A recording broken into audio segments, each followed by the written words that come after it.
Hi viewers, అందరికి welcome friends. మన ఛానల్కి స్వాగతం ఫ్రెండ్స్.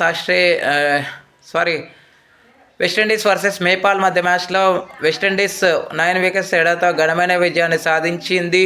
సత్ఫలితంగా వాళ్ళు గ్రూప్ స్టేజ్ నుంచి సూపర్ 8కి అయితే వెళ్ళిపోవడం అయితే జరిగింది.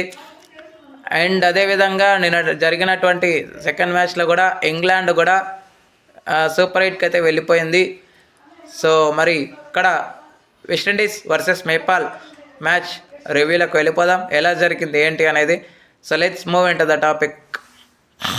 హాయ్ హలో వ్యూవర్, అందరికీ వెల్కమ్ ఫ్రెండ్స్. మన ఛానల్కి స్వాగతం. మా ఛానల్లో మీకు కనుక వీడియోస్ నచ్చితే లైక్ చేయండి, షేర్ చేయండి, కామెంట్ చేయండి మరియు సబ్స్క్రైబ్ చేయండి. మరిన్ని నోటిఫికేషన్స్ కోసం పక్కనే ఉన్న బెల్ ఐకాన్ని ఆల్ పైన ట్యాప్ చేయండి. ఆల్ పైన ట్యాప్ చేయడం ద్వారా మేము చేసే ప్రతి తాజా వీడియోలని నోటిఫికేషన్లో పొందగలరు. టాస్ గెలిచి మొదట ఫీల్డింగ్ ఎంచుకుంది వెస్టిండీస్. సో నేపాల్ని మొదట బ్యాటింగ్కి ఆహ్వానించింది.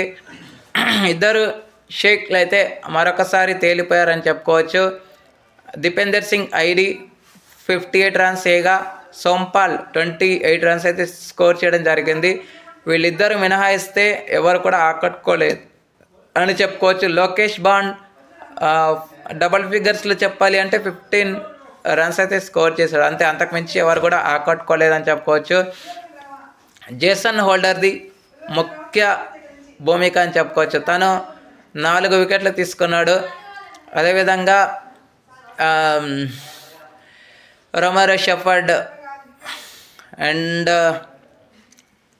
మిగతా వాళ్ళంతా తలా ఒక చెయ్యి వేసి అఖిల్ హుస్సేన్ కానీ షమర్ జోసెఫ్ కానీ వికెట్లు అయితే తీసుకోవడం జరిగింది. సో 133కి నిలువరించగలిగారు నేపాల్ని. అనంతరం లక్ష్య ఛేదన ఆరంభించిన వెస్టిండీస్కి మాత్రం మంచి స్టార్టే వచ్చింది. ఆ వచ్చిన స్టార్ట్కి మంచిగానే యూటిలైజ్ చేసుకోగలిగారు. అయితే బ్రెండన్ కిన్ 22 రన్స్ వేసి అవుట్ అయిన తర్వాత వాళ్ళకి ఏమాత్రం నిరాశాజనకం అయితే కలిగించలేకపోయిందని చెప్పవచ్చు. ఎందుకంటే చాలా వరకు వాళ్ళు రన్ రేట్ని చెక్లో పెట్టుకొని కన్సాలిడేట్ చేయడం జరిగింది. తర్వాత ఇన్నింగ్స్ని అగ్రెషన్లోకి కూడా తీసుకెళ్లడం జరిగింది. ఇద్దరు కలిసి 91 రన్స్ పార్ట్నర్షిప్ చేయడం జరిగింది. మరో వికెట్ పడకుండా జాగ్రత్త పడుతూ 15.3 ఓవర్స్లోనే మ్యాచ్ని అయితే ఖతం చేయడం అయితే జరిగింది. ఇక player of the match award అయితే 4 తీసుకున్నటువంటి జేసన్ హోల్డర్కి రావడం జరిగింది. షాయ్ హోప్ 61 రన్స్ వేయగా మన షిమ్రాన్ ఎట్మైర్ 46 రన్స్ అయితే స్కోర్ చేయడం జరిగింది. Okay friends, thank you. ఇలాంటి అప్డేట్స్ కోసం ఛానల్ని సబ్స్క్రైబ్, షేర్, లైక్, కామెంట్ చేయండి. మరొక అప్డేట్తో మేము ఉంటాను ఫ్రెండ్స్. అంతవరకు సెలవు, నమస్కారం.